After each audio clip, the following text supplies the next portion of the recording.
Okay, so I want to formally welcome everyone to our August 2026 session of Community Health Learning Collective, also known as CHLC. Hello and welcome. My name is Maureen. I am one of the community health workers and the director of community health at the HAT Foundation. If you don't know, we are a not-for-profit organization focused on serious illness and grief, and we are in the Chicagoland area. In addition to doing that work, we also host this monthly gathering, CHLC. So this space is once a month, virtual on Zoom. It is primarily geared towards community health workers, promotoras de salud, CHRs, the list goes on, so many different job titles that we have doing this work. But it's primarily geared towards us as CHWs.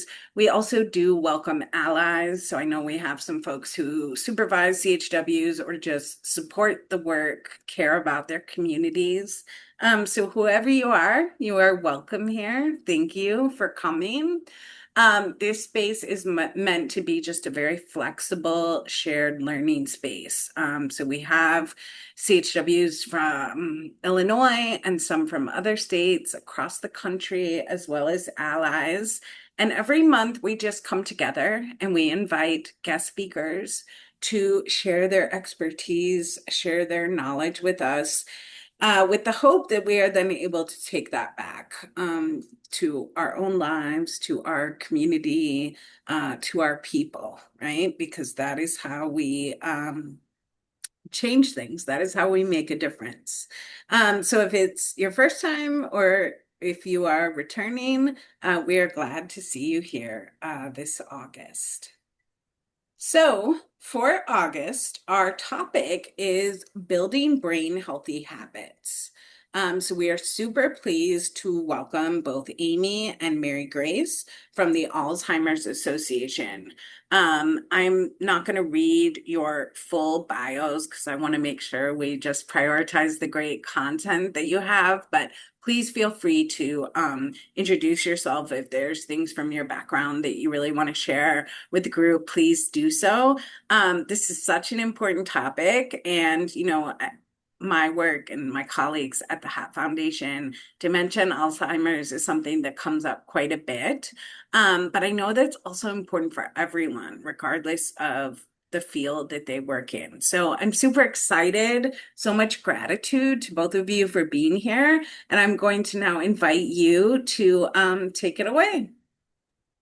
Thank you so much. Hello and welcome to this presentation on building brain healthy habits by the Alzheimer's Association. I am so glad to be with you today. I would like to share a little bit about myself and what prepares me to be with you. My name is Amy. I got married last September and incorporated my former married name into my middle name to honor my two teenage sons. So now my full legal name is Amy E.W. VanBoskerck, and I think I sound a little like a Victorian romance author. I'm a funeral director by education. I went to DePaul University and graduated from Worsham College of Mortuary Science in 2008. I worked for hospice for 15 years in Illinois and in Austin, Texas, and wrote and hosted a podcast called #Dead that you can find on Spotify, which celebrates the intersection of life and death and gives permission to laugh through tears. I've done extensive work in senior social services. I currently serve as the Associate Director and incoming Executive Director for Elder Care Lake County, and graduated this morning, actually. It's been a busy day, from Loyola University's College of Social Work Supervision Training and Education Program for supervisors in social services to become better leaders for their supervisees. I've worked as a memory care director in a skilled environment, developed programming, and opened the first supportive living memory care in Lake County. I'm a certified dementia practitioner, certified Alzheimer's disease and dementia trainer, and today I am with you as a trained community educator on behalf of the Alzheimer's Association. I mean it with nothing but reverence and respect when I say death, dying, grief, and bereavement is my jam. So I hold much appreciation for everything the HAT Foundation does and is about, and a big thanks to them for sponsoring today's talk. And the organization that I work for is looking at how to bring on a community health worker. So we recognize the the value that you bring to organizations as leaders and as community servants. So today, my two passions intersect, and I get to share that with you. Some housekeeping. If you have a question about any of the content, I'm very relaxed, and I would love for this to be participatory and conversational. So please just ask that in real time. And Mary Grace, who is with us from the Alzheimer's Association, is also going to monitor the chat. Yeah, perfect. She's going to monitor the chat, and you can put them in the chat as well. And if you don't feel comfortable speaking up, she'll let us know that there's a question in the chat. So let's just dive into it. The brain needs to be taken care of just like the rest of the body. And taking charge of our brain health at all ages helps us live well now and benefits our brains as we get older. This particular program will share science-based habits that help keep our brains healthy and provide guidance on how to build and maintain these brain healthy habits. We encourage you to talk with your healthcare provider about your brain health and any habits that you intend to change. We hope that by the end of this program, you'll be able to do a couple of things. One, explain how taking care of brain health is important now and throughout your life. Two, recognize the actions and habits that can help protect and improve brain health.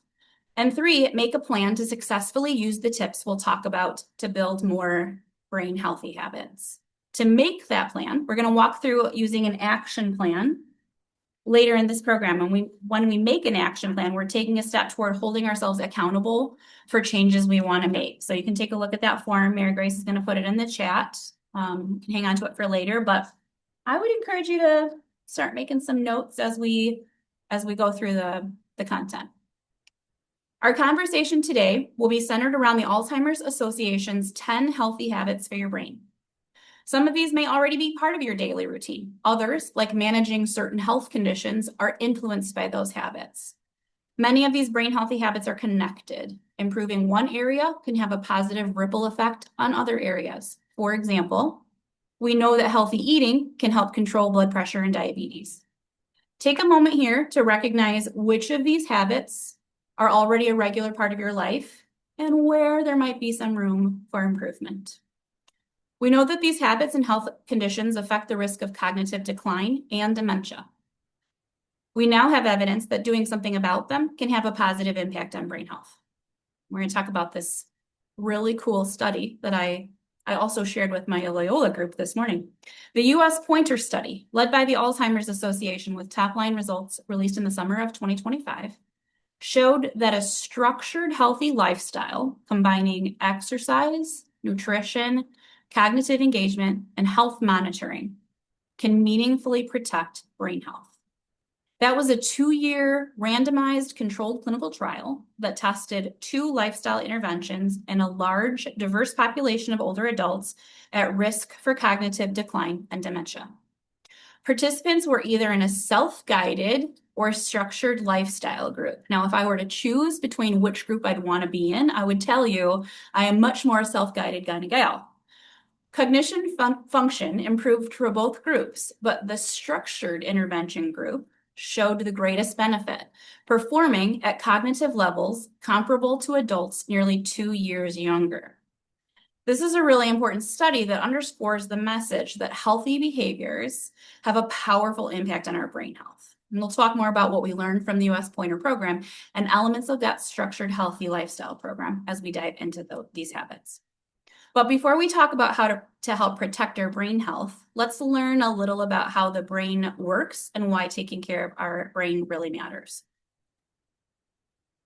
The term brain health can refer to a wide range of functions, including memory, thinking, emotional well-being, and even sensory and motor function. While these areas are all important and closely connected, in this program, we're focusing specifically on ways to help protect how well we think, learn, and remember. The brain is the control center of the entire body. Now, I really wish that we could be together for this because I have this whole wait, I'm gonna see if I can even do this for you. I have this whole visual of a neuron where this is my dendrites and then I have a tail for axons, but I don't know. You kind of have just imagine it, just picture it. The brain's neurons, also known as nerve cells, are essential to all human activity, including thinking, talking, and walking. I just now remembered that this is being recorded, and that is now preserved for all of eternity. There are approximately 100 billion neurons in the brain. Branches connect the nerve cells at more than 100 trillion points. This dense branching network is called a neuron forest. The neuron forest is so dense that if it was laid out end to end, it would be longer than the distance from the Earth to the moon. Signals traveling through the neuron forest form the basis of our memories, thoughts, and feelings. Some diseases, like Alzheimer's, affect the brain and destroy these nerve cells. The brain shrinks over time, affecting most of its functions as the disease worsens. Most individuals living with dementia are 65 and older, but brain changes can start 20 years or more before symptoms of dementia are experienced. Risks to brain health start much younger than 65. Our focus today is on brain health, but I want to give you some brief background information on dementia so we're all on the same page. It's important to recognize that dementia is not a normal part of aging.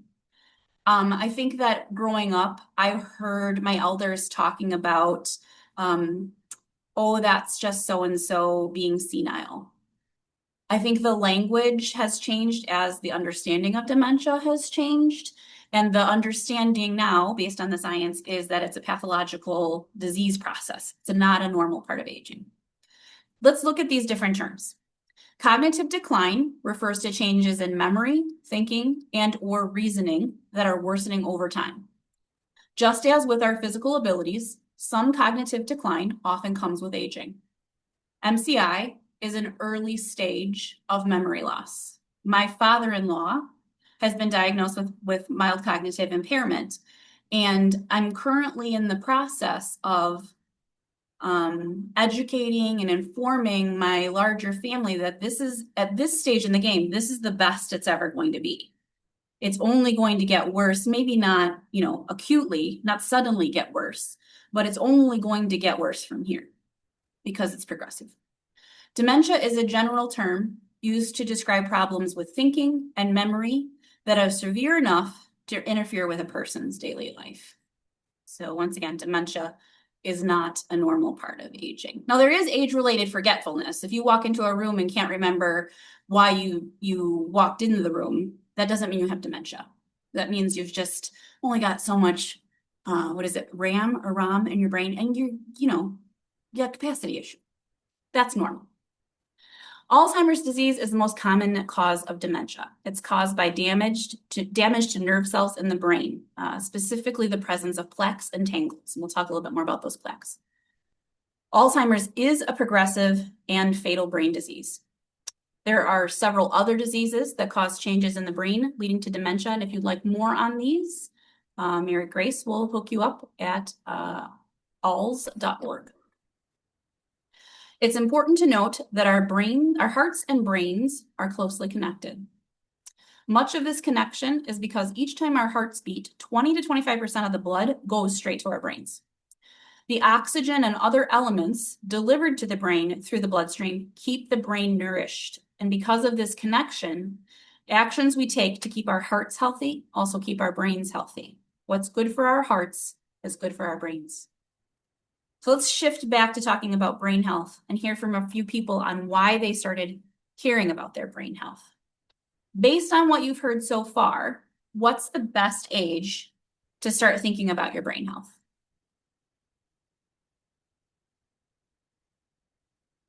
No need to raise your hand. Just go ahead and say it. Okay.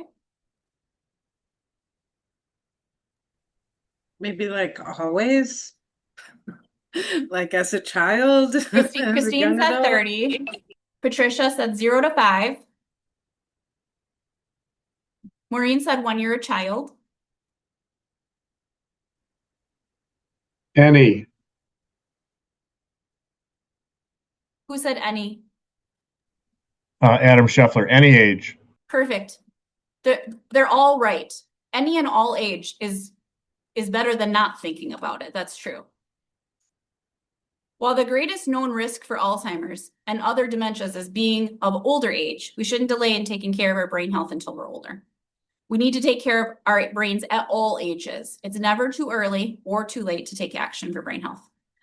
Even though having a family history of dementia puts people at a higher risk, research shows that brain healthy habits lower that risk and protect against cognitive decline. Healthier living has a positive effect on brain health for everyone. Let's talk more about actions you can take. I'm all for the talking, more about the doing. We will first talk about health conditions that are connected to brain health. Smoking is also included here because of its effects on the brain. Okay, let's look at these four things that can be risks to brain health. Let's talk about blood pressure first. Over time, high blood pressure damages blood vessels, which can affect blood flow to the brain. There's actually a type of dementia caused by blood flow to the brain, diminished blood flow to the brain. Having a healthy blood pressure level is one of the most important things we can do for brain health. High blood pressure is a common condition. There may be no symptoms, so get checked. The US guideline for blood pressure is less than 130/80. So a systolic of less than 130 and a diastolic of less than 80. Changes to physical activity, healthy eating, and sleep can improve blood pressure, and medications, if necessary, can be very effective at controlling it. I was noticing a spike in my blood pressure as I was going through a stressful time, and at first I thought it was just because of the stress, but also the stress was having me not sleep. And so I didn't know if it was one or the other or both, but once that stress was under control, the blood pressure came down, and now I feel better about my body and my brain. High blood sugar or insulin can harm the brain. We're moving to blood sugar. Diabetes raises the risk of heart disease and stroke, which hurts the heart and blood vessels. High blood sugar causes inflammation, which may damage brain cells too. Talk with your healthcare provider and get screened. Healthcare providers can identify prediabetes and diabetes by looking at blood work. For both preventing and controlling diabetes, medications and increasing healthy eating and exercise can be effective. These are the same things that are good for blood pressure too. Now let's talk about weight. Admittedly, it's not my favorite topic. Midlife obesity increases risk for cognitive decline and possibly dementia. So maintaining a healthy weight earlier in life and throughout adulthood is important. Weight's complex and can be associated with some factors outside a person's control.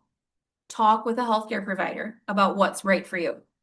In addition to making healthy changes, there are new medications that may be appropriate for some individuals. Smoking. Cigarette smoking can shrink the part of your brain that deals with memory and thinking. It can also contribute to high blood pressure and diabetes. The good news is that for people who quit smoking, the risk of cognitive decline drops over time back to levels similar to those of non-smokers. So you can do something about it, but quitting can be hard. There are lots of resources to support people trying to quit. 1-800-QUIT-NOW is a national hotline. You can find local resources to support quitting efforts too. Many people wonder about e-cigarettes and vaping. Most of the science right now is still on cigarette smoking. The effects of e-cigarettes and vaping on the brain are not yet known, but we do know that there are risks to heart health. So what actions can you take? Number one, know your numbers. Get regular blood pressure and diabetes screenings and find out what weight is healthy for you. You may be uncomfortable, but once you know where you're starting. If your numbers are high, work with your healthcare provider to make a plan to manage them. Maintaining healthy blood pressure, blood sugar levels, and weight are important goals for our hearts and our brains. Participants in the US Pointer study, Structured Intervention Group, which saw the greater benefit on cognition, had health monitoring, knowing your numbers and taking action as part of their healthy lifestyle program, along with exercise, healthy diet, and cognitive engagement. So let's talk about 3 habits that can benefit these conditions: our brain health and our overall health. Being physically active. Movement that gets your heart pumping, like aerobic or cardio exercise, improves brain function by increasing blood and oxygen flow. Physical activity can also improve connections among brain cells because it helps preserve our thinking abilities. Eating healthy. Balanced nutrition, or getting a variety of the nutrients we need across food groups, is important for cognitive function. Certain diets, such as the MIND diet, provide optimal nutrition for brain health. I'll talk a little bit more about the MIND diet and healthy eating themes in a bit. Good quality sleep. Good quality sleep includes periods of deep sleep. Experts think that this allows for the purpose of washing away a buildup of proteins in the brain that are a risk to brain health. We were talking about those plaques and proteins, plaques and tangles related to Alzheimer's disease. Not getting enough quality sleep leaves us feeling tired and can make it harder to make healthy choices. Conditions such as insomnia or sleep apnea may be connected with memory and thinking problems. Talk with a healthcare provider if you have a hard time sleeping. All pathology aside, I know that if I don't get enough sleep, if I experience interrupted sleep, that's almost worse for me than not getting enough, lots of interruptions. I have a hard time with brain fog and focus and thinking the following day. So imagine that, like, long-term, the influences on a disease process. Before we take a closer look at some tips that can help build these 3 habits, let's learn from each other. I'm talking a lot. I'd love to hear from you. We know change can be hard. Many of us want to live healthier lives, but feel too busy, perhaps lacking time, energy, or money. We might face various obstacles that can hold us back from making positive changes. What challenges have you or the people you know had to deal with? What strategies do you know of to try and overcome these obstacles? So now it's your turn. Would you like to share, or who would like to share some examples?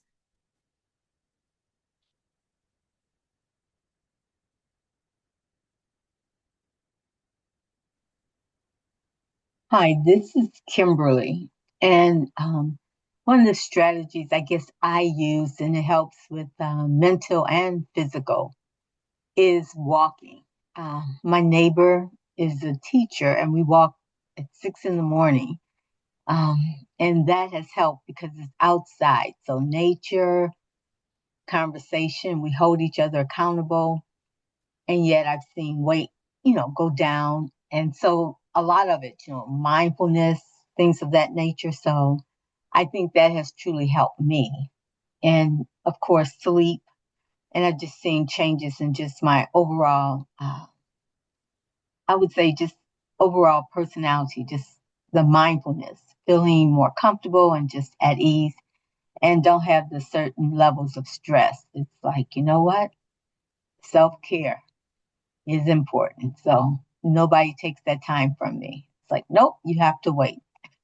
So that's the strategy I use. I love that. Thank you so much for sharing that. You're welcome. Just in case you're listening on the phone, but maybe you're also driving, I want to read some suggestions that have been put in the trap. The trap. It's not a trap. It's not a trap. Maureen said some strategies: healthy eating, getting enough sleep challenges, being busy, giving too much of myself to others. Oof. As community health workers, professional carers, how much of that is relatable to you? She also said, also stress relief. I've prioritized deep breathing and centering myself. I'm much more relaxed even during difficult days. It also helps my blood pressure. Veronica said, I have difficulty sleeping. I know the sleep hygiene strategies, but they don't always work for me. I'm not diligent enough with them. I mean, it's one thing to intellectually know what works, and then it's another thing to put them into a daily practice, and another thing to say that they work 100% of the time. Totally relatable. Caitlin said, a challenge is getting uninterrupted sleep strategies, journaling to get thoughts out. a sound machine, and eye mask. Excellent.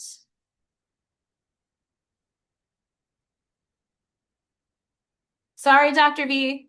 Venuncia, correct? Not Veronica. I misread. And Adam said, regular consultation with my healthcare team. Excellent. All of those are amazing strategies. Okay.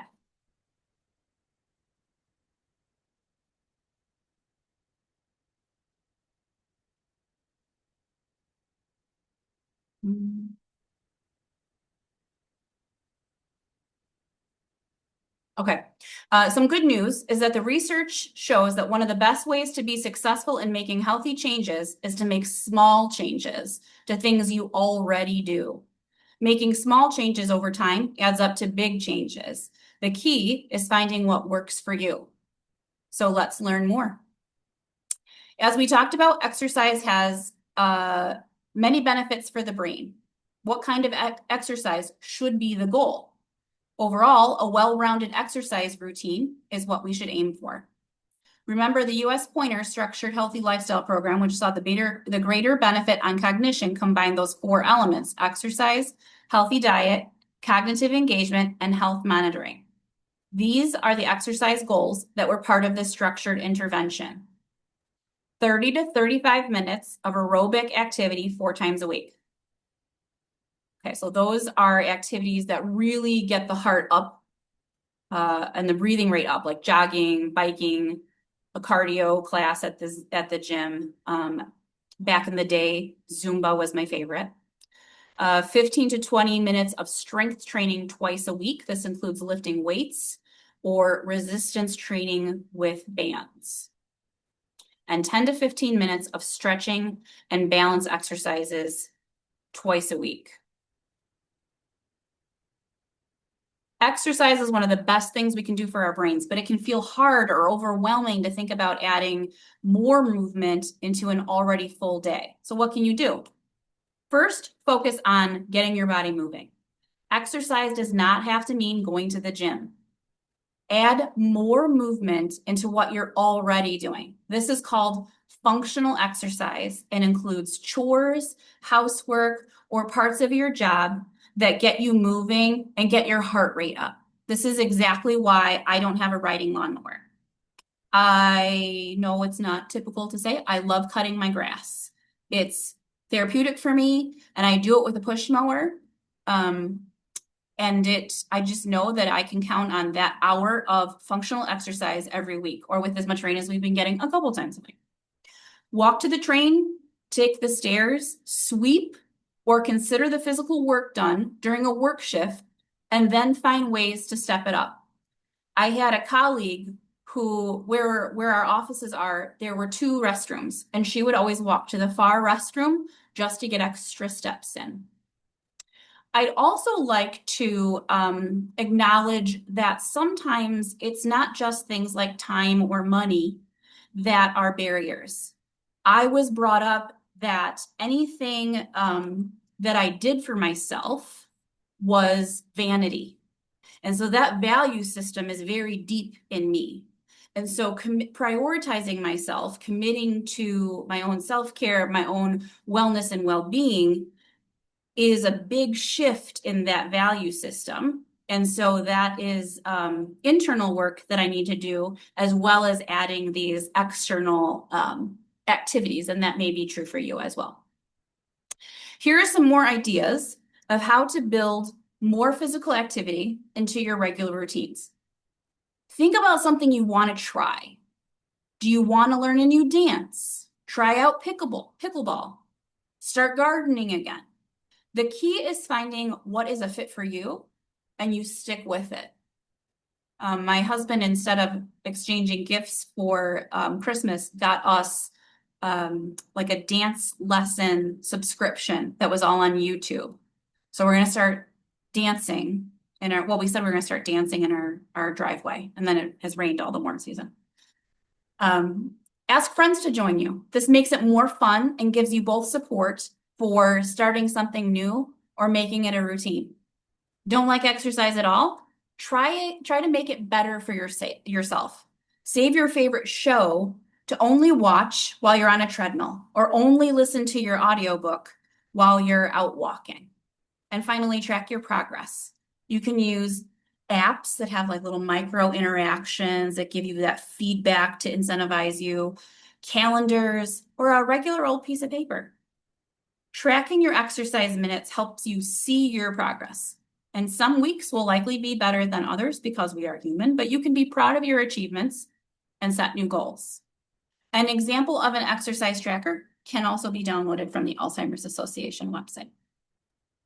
Some activities may not be an option for everyone because of physical limitations. Like I mentioned, I love Zumba, and that was before SI joint dysfunction and degenerative disc disease. Your girl's not doing Zumba anymore. But there are lots of opportunities to make our bodies move in ways that work for us. And as always, check with your healthcare provider to make sure new activities will be safe. Let's talk more about healthy eating. As I mentioned, the U.S. Pointers Structured Healthy Lifestyle Program, the group that saw the greater benefit on cognition, included a combination of the 4 elements. I feel like I'm just beating that to death, but it's so important. The exercise goals we just talked about, the cognitive engagement, health monitoring, and the mind diet. And the mind diet is a brain healthy diet. You can see the specific recommendations of the mind diet here. So in general, a heart healthy diet is also a brain healthy diet. Overall, eating healthy should include the following key themes. You can see that all of these are built into this diet. Fruits and vegetables. Certain fruits like berries and green leafy vegetables have been found to have brain health benefits. All that, those antioxidants your brain loves. Foods containing healthy fats, the good fats versus the bad fats. Polyunsaturated and monounsaturated fats, which are found in nuts, plant-based oils like olive and avocado oil, and fish are healthy options. Nuts, beans, and whole grains, these can be rich in fiber, protein, and nutrients and are linked to lower rates of chronic diseases like diabetes. Now, I have heard that people are putting black beans in their brownies, and that's how they're like hijacking the system and tricking themselves into eating these healthy options. And I'm all for that. I haven't tried it, but I like tricking my brain into doing things that are good for me.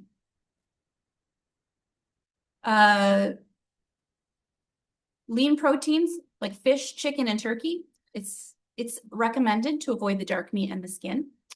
Tofu, low-fat Greek yogurt and cottage cheese, and lean beef and pork all have less fat content. Limit your intake of saturated fats. These are the ones in butter, palm, coconut oils, and foods cooked or baked with them, as well as fatty cuts of meat and cured meats. Saturated fats can raise your bad cholesterol and affect blood flow to the heart and brain. Avoid or limit highly processed foods. These are the ones that have added sugar, salt, fat, and or artificial preservatives. This is a lot of our convenience foods. This includes lunch meat, sausages, packaged cookies and snacks, instant noodles, and many others. Many studies show that the highly processed foods are risks to brain health. Aim for less processed or fresh foods when possible. And finally, similar to tracking your exercise, it can be helpful to track what you eat. This can help you identify your eating patterns and what foods you might want to start including more or less of. And then Mary Grace will also link you to the Mind Diet food log on the website if you're interested. There's lots of online options that you can search for as well. A brain healthy diet can be applied across different styles of eating habits, including eating on the go or while traveling, and foods that are important to your culture and family. So take a moment to start thinking about how the meals or foods you eat regularly fit into these themes. There are so many tips and tricks out there for eating healthy. Find what works for you. Starting small is a great way to begin. Here are 2 buckets of tips you can keep in mind when trying to build healthier eating habits. Focus on what you're adding, not losing or taking away. This is a big one for me because as soon as I start thinking about diets in general, I'm 45. I grew up in the 90s, which was like the peak of diet culture. I think of diets as punishment. So thinking about what I'm eating feels like a way to punish myself instead of I'm eating to support my brain health and but take better care of my body. So focus on what I'm adding instead of what I'm taking away is a good mind shift. Some examples. Eat nuts as a snack in the afternoon. Top pasta with a vegetable or two. If this sounds like crazy talk to you, I will remind you that it is the peak of zucchini season. People cannot give away zucchini fast enough. And a steamed zucchini tastes so good on top, like I slice it and then I cube it. Tastes so good steamed on top of my gluten-free pasta and my low sugar marinara. That does not feel like a punishment, I promise. Have fruits or vegetables available as an appetizer to snack on while preparing meals. I also find if I have some veggies, even some dips, I'm enjoying like different types of dips, then I don't eat as much at dinner. Include fruit alongside dessert. Think about how to make the meals you currently eat healthier. What healthy foods could you swap in? What new foods would you be willing to try? This one's not going to be rhetorical, so I'm curious to hear your ideas and then not steal, borrow them and apply them to my own practice. Have you tried anything different or new recently that you want to share?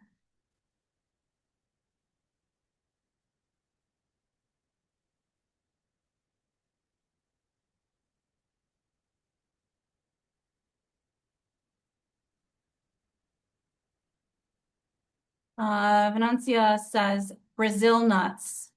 Are those the ones that are also called filberts or are those hazelnuts? I don't know if I've ever had a Brazil nut. But you know I'm going to be looking for Brazil nuts now.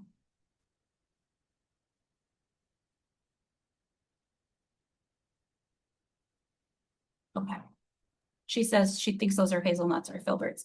The only takeaways you get from this presentation cannot be add steamed zucchini to your pasta and try Brazil nuts. What else you got?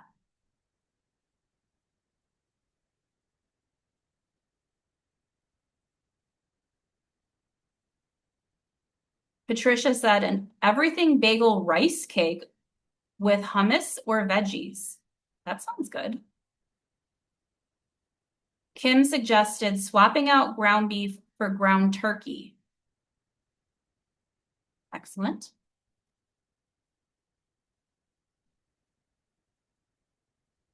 Mary Grace says, I've started requesting kale when I get Caesar salads because I love Caesar, but the darker the leaf, the more vitamins. Dr. V also said, adding nutritional yeast to your popcorn. These are all great suggestions, guys. Some other ideas, trying olive oil or another healthy oil instead of butter for cooking. Using salt-free spices or herbs instead of salt. We are big fans of Tony Chachere's in our house. And I just saw that they have a salt-free Tony Chachere's. May give that a whirl. Switch ground beef for a leaner ground turkey. And swap out white rice for whole grain brown rice. I did just see a recipe on Instagram that was like a sushi bowl where it all went into one bowl and then they used seaweed papers to like pinch out of the bowl. That looked good to me. And everything in it was good stuff for our brain. Samira, I apologize if I mispronounced your name, says, I've been sprinkling chia seeds on my oatmeal / yogurt for more omega-3s. Excellent. Okay. Let's move on. Many vitamins and supplements claim to improve thinking and memory. Be cautious though, because as many of these products have been developed with limited or no regulations or rigorous study. That kind of feels more true now than ever before. There may also be dangerous, and they may also be dangerous and interact with other medications. A couple of vigorous studies have shown that multivitamins might benefit brain health, but overall evidence doesn't show that vitamins and supplements reduce dementia risk. I was talking with my own doctor about this, and it has something to do with how we metabolize nutrients found in its original sources versus ones that have been processed into the form in which we are ingesting them. A healthy diet remains the best way to promote body and brain health. Consult your own healthcare provider to make sure you're meeting your nutritional needs.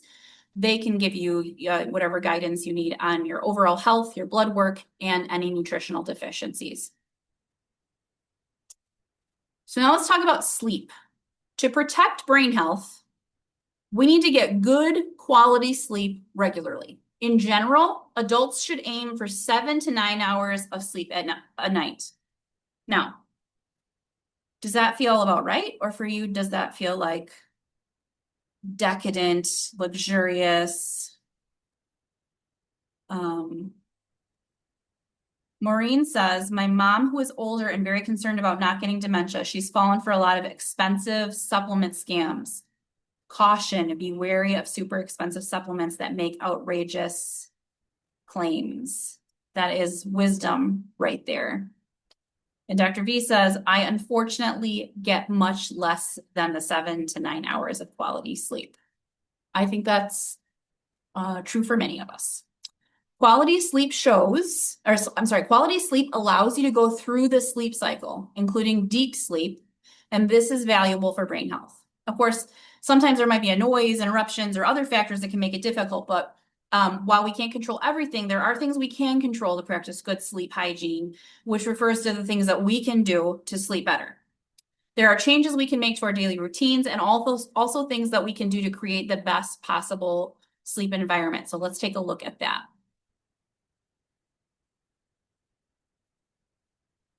So here are some tips for promoting better sleep. We're going to talk about this left-hand side and some daily routines that can help. Avoid caffeine later in the day. Oh, that is so tough for me because right about now o'clock, I'm wanting an afternoon caffeine pick-me-up. It may keep you awake when it's time to go to bed. It'll give me the jolt now and will prevent me from being able to wind down. Being physically active during the day helps promote sleep. I will say that when I was a memory care director and when I was working on the programming for the supportive living memory care unit, increasing physical activity for us was a non-pharmaceutical intervention for managing the behaviors managing behaviors associated with anxiety or agitation related to dementia, because the more active we were, the more tired our bodies were, the more peaceful our minds were later in the day. And so what we observed was that helped with things like sundowning and those behaviors that were exhibited related to the anxiety or agitation. Minimize naps. If you must nap, try to limit it to about 30 minutes in the early afternoon. Have you ever taken what you thought was going to be a power nap? And so I'm 45, right? I've taken a nap and I slept longer than I meant to. And I wake up and I'm like in a puddle of my own drool with a sudden start thinking I've missed the bus. Like that, that was too long a nap. I woke up on another planet. Keep a regular sleep schedule. Go to bed and wake up at the same time, even on weekends. You know you're doing this effectively when you wake up at the same time on the weekend, on a Saturday, and you didn't set an alarm. Now let's look at the right side about things to include in your sleep environment. In general, cooler temperatures promote sleep. Adjust your surroundings to the temperature that helps you sleep. Minimize noise or achieve the level of noise you prefer. Might be helpful to wear headphones or earbuds or use a white noise machine to muffle noises or provide background sounds. Limit light by using blackout curtains or shades or a sleep mask to cover your eyes, which is also very helpful to people who sleep during daylight hours. Also remember that blue light that comes from your phone, computer, or TV can decrease sleep quality. My teenage sons are not able to regulate for themselves their consumption of their screen time. And so they consider me a mean mom because they plug in their phones at 9:30 and they plug in their phones in a room separate from where they sleep because I'm trying to protect their brain health. And if that makes me mean mom, I'm okay with it. Finally, protect your sleep from disruptions. There are many things that can disrupt your sleep. Screens, like we said, people and pets, when possible, have children and pets sleep in their own spaces if they're waking you up. And the bathroom, if you're waking up often, explore solutions with your healthcare provider. Also partners. It doesn't, the script for our presentation doesn't address, the challenges of sleeping with a partner, but my husband and I sleep in totally different temperatures. That man, I think, is about 3,000 degrees when he sleeps. And my feet are like ice blocks. I love listening to ASMR. Maybe you're familiar with that. The sounds associated with ASMR make his skin crawl. We have a ceiling light that is right over our bed, and it has an LED bulb in it that never really completely stops emitting light. So he feels like that light glows like the moon all the time and wants the room to be completely black. And I don't even notice it. So those are all challenges as well. So there are things that we work on in our marriage to protect our brains. So here is a homework assignment for you. Tonight, when you are lying in bed, identify all the lights that remain on in your bedroom. Do you have a moonlight over your bed? What do you see? A light from your phone charger? Do you have an alarm clock? Do your light switches glow? Is there outside lighting coming through your curtains? All of these can impact your sleep quality. And then see what you can do to really turn the lights off. In addition to the healthy heart and brain habits, here are 3 more healthy habits specific to brain health. First, our brains benefit from being active and staying challenged. Going to school is a protective factor for brain health. Researchers believe it builds up a cognitive reserve or a sort of bank that people carry with them into later life. More years of formal education have a positive effect on our brains, strengthening that cognitive reserve that can benefit us when we are older. We just decided I'm going back to school. Yay for lifelong learning. We constantly learn new things as children, and the need to keep our brains active and challenge continues as adults. Cognitive engagement encourages blood flow to the brain, and mentally stimulating activities may possibly maintain or even improve our abilities to think and remember.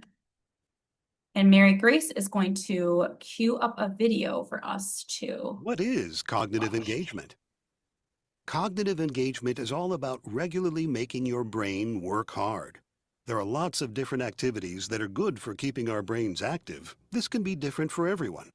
The key is that the activity needs to make you concentrate and solve problems. Hard is good.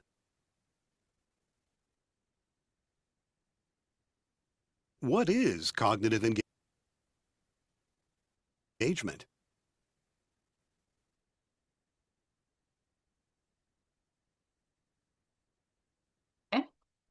The goal is to find activities that challenge our minds every day. What is something you've always wanted to try? Find a new project or a hobby that's difficult for you and get out of your comfort zone. When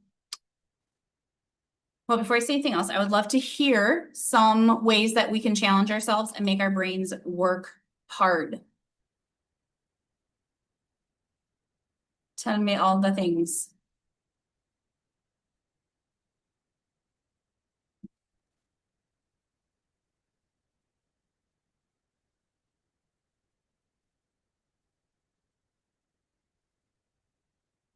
Okay, while you're thinking of idea, oh, we got ideas. I think it's Christine Kelly. Might be Kelly Christine. She says I play Sudoku. Oh, Christine Kelly. She says I play Sudoku. Not Sudoku. Sudoku. Maureen says she does crossword puzzles. Elvira. Oh, nice to meet you finally, Elvira. She says researching a topic of interest and writes a one-pager. She's giving herself homework. Awesome. Kate also says they've been really into Sudoku. I think it's Kate and not Kat. Also, all of the New York Times games every morning. Yes, my son loves those. The Wordle, the connections. Yep. E.B. York also says Wordle. Mary Grace loves Wordle, Sudoku. I do that every time. Sudoku and card games like Gin. Venuncia says Scrabble. Maureen says on another webinar, they shared an app that was used in one of the dementia studies. Can't remember what it was called. Not familiar with that. I often reading comes up, and reading is great for us. However, it doesn't really push us. I would say maybe if it's a nonfiction title and you're learning about a new topic, that would be an exception. But if I'm reading werewolf fiction, don't judge me, that is not stretching my brain. I'm not breaking a mental sweat on that. However, I did read the Outlander series, and because I love Outlander and I'm now obsessed with Scotland, I decided to learn Scottish Gaelic on Duolingo. That would be another example of a brain stretch. Dr. V says walking and identifying things in nature. Excellent. So like you guys suggested, some ideas are trying strategy games. And the thing about those games is the complex games make us remember the rules and keep track of moves or cards that have been played, like Mary Grace said, Gin. So you have to remember what's in the discard deck and help us protect what opponents might do. My sons, they thrash me in chess all the time, and I'm fine with that. They're chess players, I'm not, but that's a great strategy game. Do puzzles that you've never done before. Puzzles can help with problem solving and pattern recognition. Learn a language, explore a new hobby. My husband wants to learn how to play the banjo, and I really want to learn how to play the guitar, but I'm stuck on a B minor and an F chord because I feel like my hands aren't big enough. We'll figure it out. We'll take our our family band on the road, and with our healthy brains. It also suggests taking a class, keep learning, join a class on comedy, take an improv class, take a dance class, a history class, whatever interests you. And you can check with like the library, the park districts, the community center, the senior center, or online. There's lots of places to do that for free. But once an activity has become easy or you've mastered it, add a new challenging activity or a new component, a new level to make your brain work harder in a different way. Level up. And now we're on the final habit we'll talk about. As you might expect, our brains benefit from being protected from injury. Head injuries, including concussions, can affect many parts of the brain, including how you think and move and your emotions. They can also affect our future thinking and cognition. While accidents may happen, we can take action to protect our heads. Here are some everyday examples. Make sure everyone in your vehicle is wearing a seatbelt, and children are in the appropriate car seats or booster seats. Wear a helmet during activities that pose a risk to your head. This could include work in construction, bike riding, skating, skiing, and things like that. Make sure helmets meet the appropriate safety standards and fit correctly. Organize your living and workspaces to minimize the risk of falling, such as removing tripping hazards. Now, I say this with a grain of salt, that grain of salt being a couple days ago in our parking lot at work, I was wearing the cutest platform sandals. And I turned and I tripped over my own 2 feet. And I was carrying 2 cups of coffee. And I did not spill either cup of coffee, but I went down hard. And then we shared the security footage from the security camera. I'm totally fine, thank you. We shared the security footage because in my mind, the falling was in slow motion and I thought I went like this.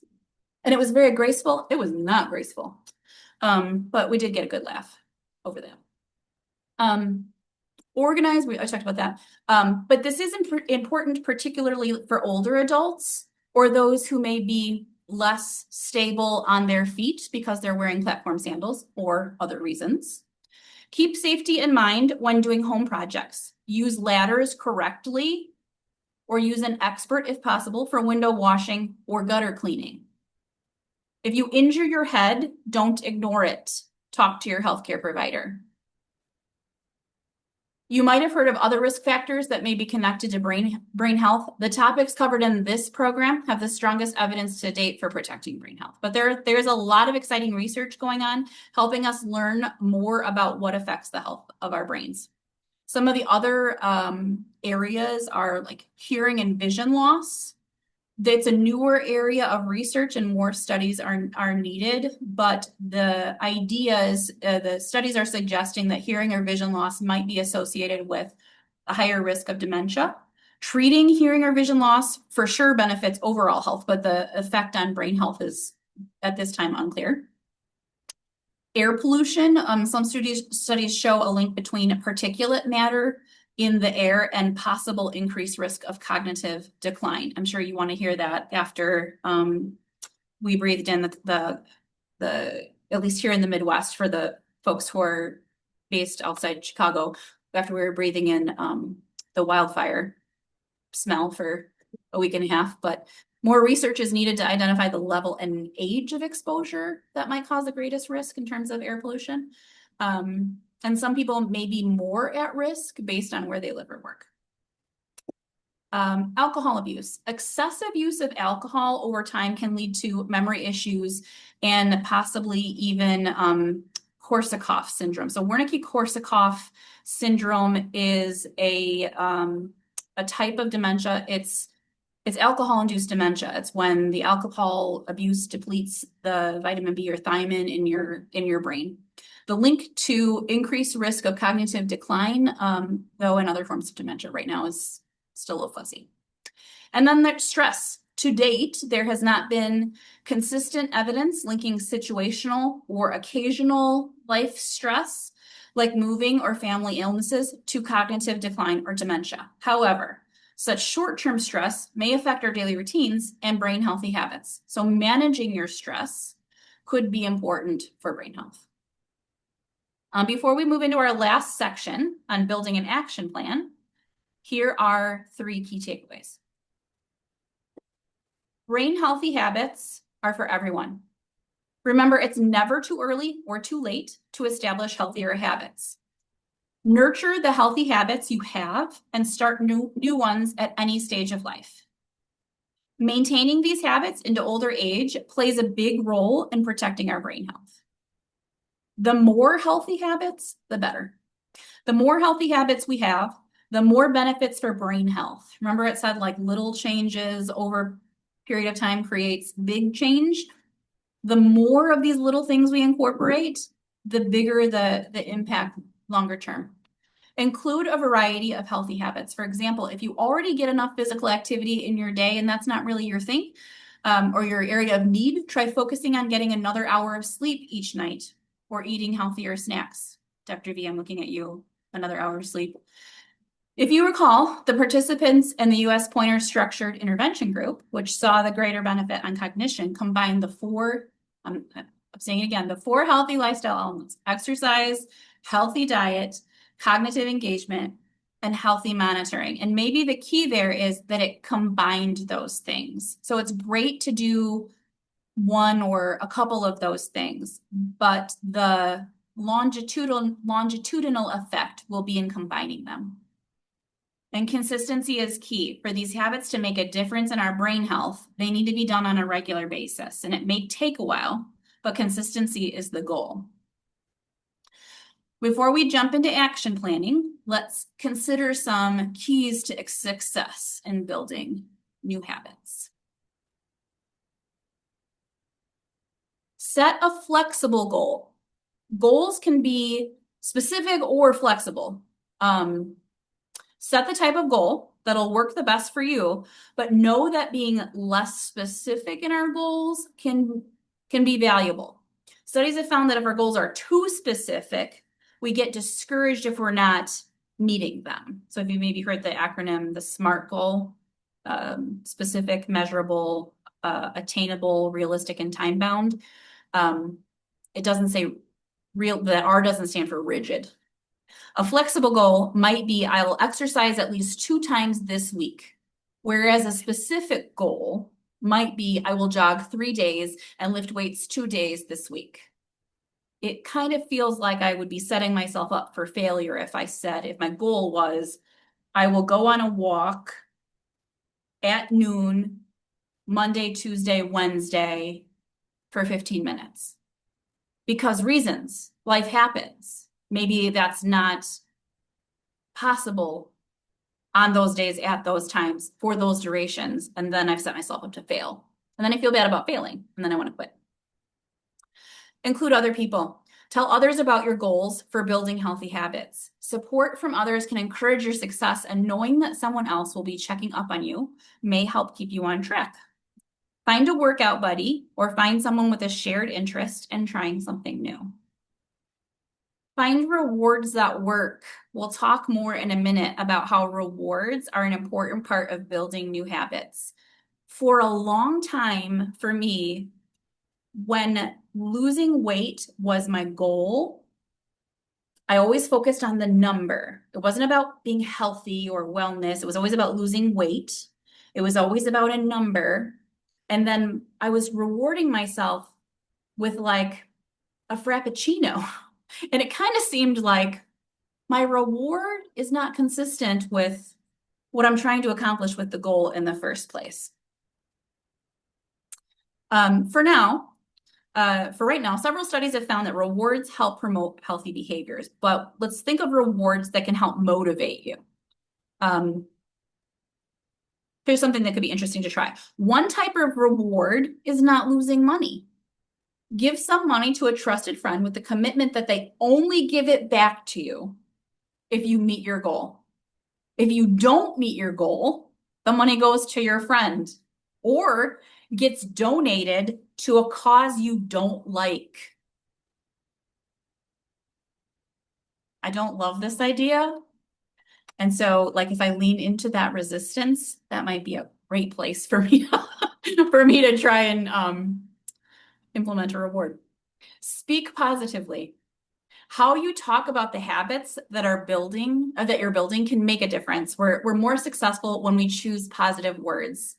Try using I don't, which can imply a choice, instead of I can't, which feels like you aren't allowed to do something. For example, I don't eat lots of sugar, instead of I can't have that food. Empower yourself. This is a choice I am making for myself, not a punishment that I'm suffering. And habit track. A helpful way to know if you're meeting your goals is to track your activities. We've talked a little bit about this already, but whatever type of tracking works for you, it can be helpful to see how you're doing on building habits to help you keep at it. Another strategy for success is to use an action plan to build new habits. If you haven't already, now is a great time to print your action plan. If you don't want to or don't have access to a printer right now, it will be linked in the chat. You can also find it at alz.org/habit plan. Here are the essential elements of an action plan. We're going to look at each step and fill in the blank plan.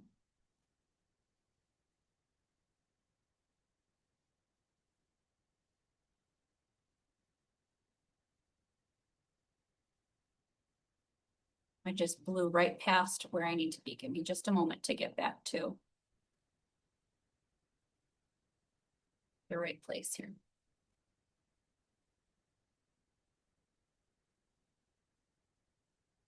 Okay, so the goal is to change the goal is the change you want to make, the healthy habit you want to build. So this is not prescriptive. This is not me telling what to do. This is not what your partner thinks you should do, or your mom says you should do, or your coworkers think you should do. This is your plan. So let's look at the first box of the action plan. Choose the habit that you want to focus on. Again, this is those 4: physical activity, healthy eating, sleep, or challenging your mind. Okay. So you're going to choose one of those 4, and that's what you're going to put in your brain healthy habit box, that first box there. Then we're going to look at the second box on our action plan. For the healthy habit you wrote down, what is your goal? What's the change that you want to make? Start with something that's small and doable. It's up to you if you want to set a specific goal versus a flexible goal. But the recommendation would be to do the flexible goal. I'll give you a second to work on that step.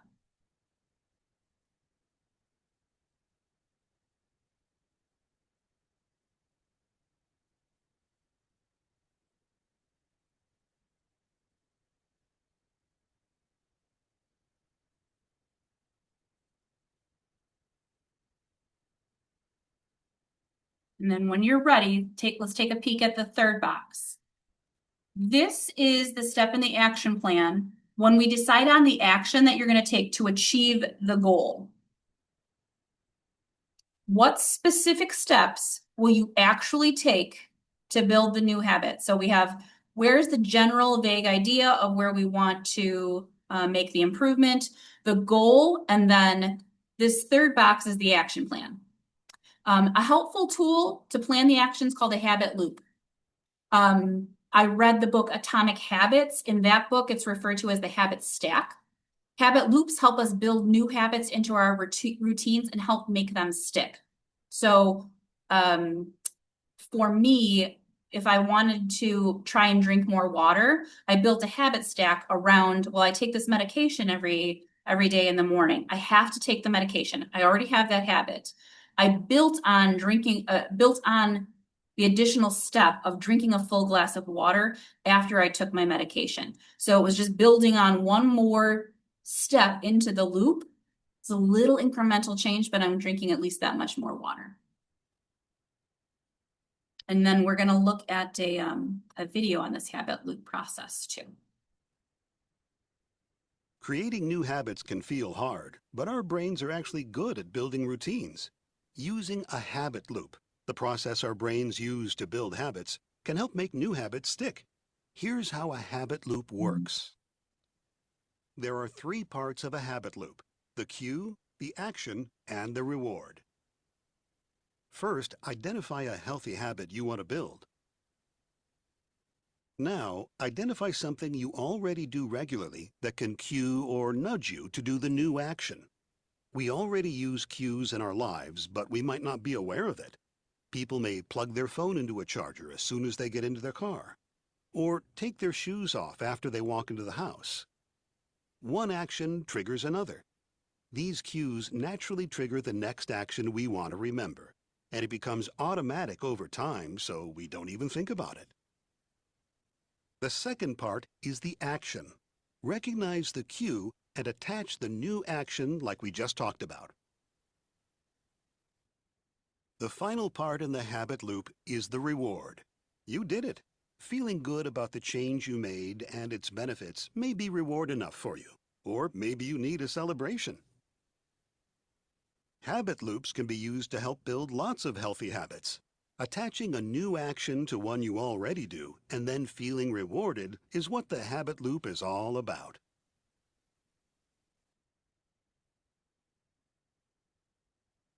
Thank you, ma'am. So some other examples of that habit loop would be things like taking the kids to school.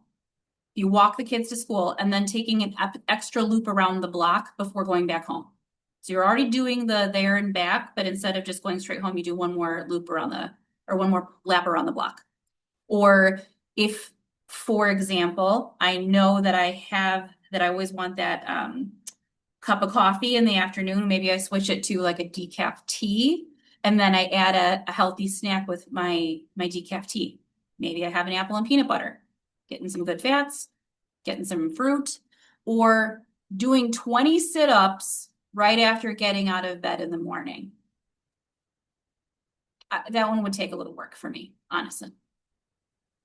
Take a couple of minutes to think through a habit loop that makes sense in your own life, and then you can use an example on your action plan as a reminder of the process. When I leave work, that's like the cue or the trigger for the loop to initiate the loop. I will meet a friend at the park to walk. There's your action. And I'll be happy to catch up with my friend. There's your reward.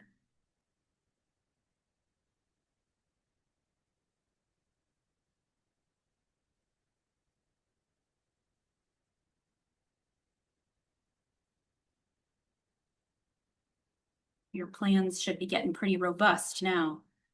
About halfway there.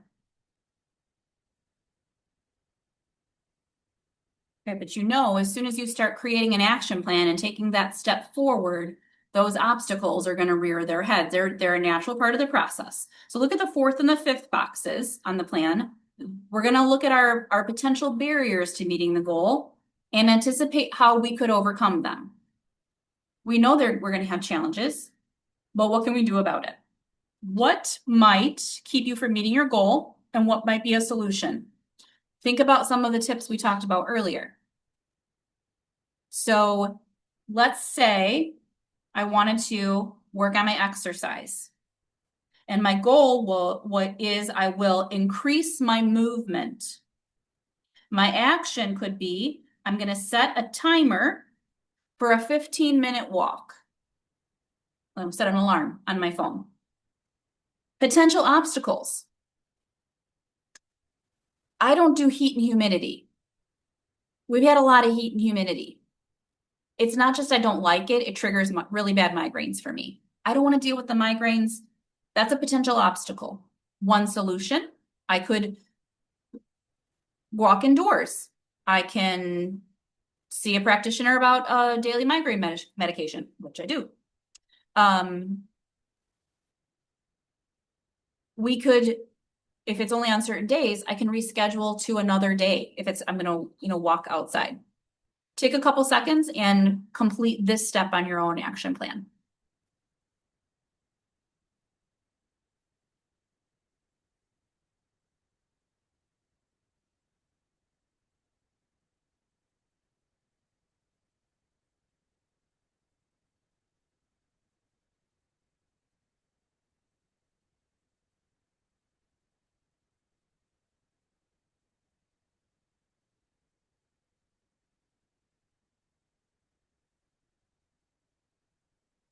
Okay.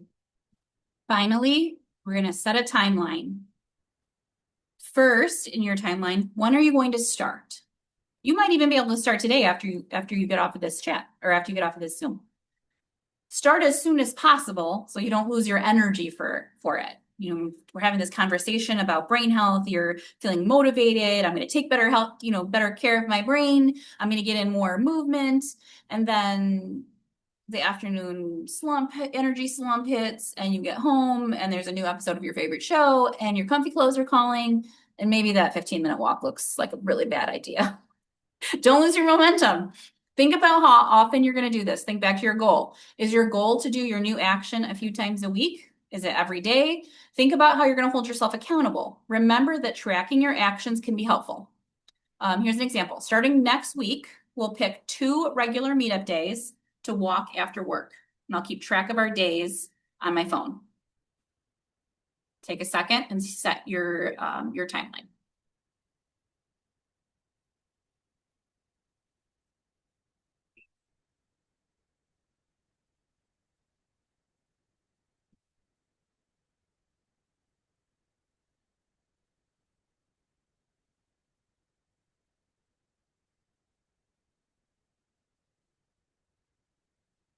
And guess what, y'all? That's it. Take this home and look over your action plan again. Make any tweaks, adjustments, and get yourself all set for building your new habit. The science shows that setting our goals helps us stick with them. Keep your action plan in a place where you will regularly see it. Take it to a mirror or cabinet, pin a picture of it to your home screen, whatever's going to work for you. Before we wrap up, we're going to watch one last video that Mary Grace is going to queue up for us. The fact that you're thinking about ways to change your brain health and promote your own health is a step in the right direction. The small changes are so important. They don't have to be radical, life-altering changes. Our own brain health is not only for ourselves, but it's really for our loved ones. The things we do day to day, the things we can make decisions about that can be positive or negative for a healthy brain. And I think that's the kind of things we want to focus on, is what are the things we can do that we can control to begin to have an impact on our brain. The fact that you're Orange is my favorite color, so I was loving her full look.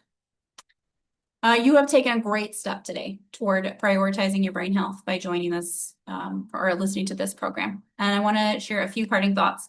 Remember, your brain health is important across your entire lifespan. Now is the time to take action for your brain health, no matter your age. Small changes add up to big changes and feel more doable. When they feel doable, they are more doable. Remember the tips for success that were the most appealing to you. And finally, use your action plan to decide how to begin and hold yourself accountable. Continue to add more brain healthy habits to your routines. And as we wrap up, ask yourself, what can I do now to improve my brain health? What you do will help you feel better now and help protect your thinking and your memory when you are older.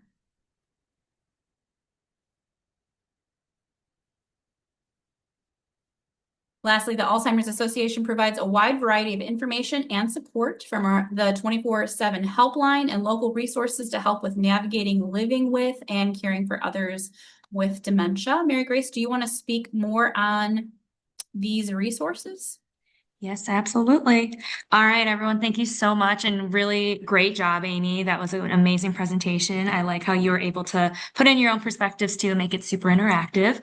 If you take anything away from today's conversation, do know we have a 24/7 helpline that's available in 200 languages.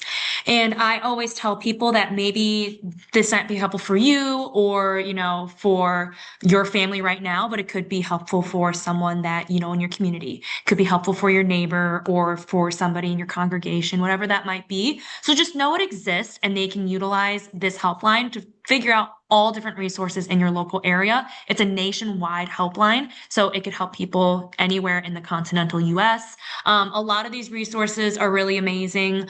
They're all basically found on our website. So if you just go to alz.org, there are 3 sections. There's one section for somebody in the early stage of the disease, one section for those who identify as caregivers, and then another section for everyone else who just wants to know more information about the healthy habits, about the warning signs, maybe resources on, how to have tough conversations like taking the car keys away.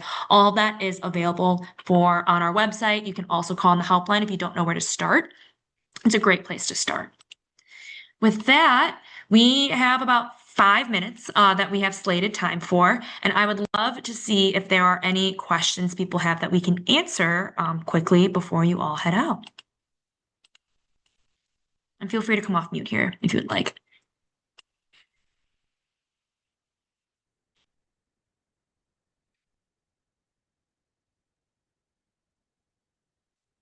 You can also... Amazing. Well, Amy, it seems like you may have done such a great job. There are no questions. I'm going to put my information in the chat.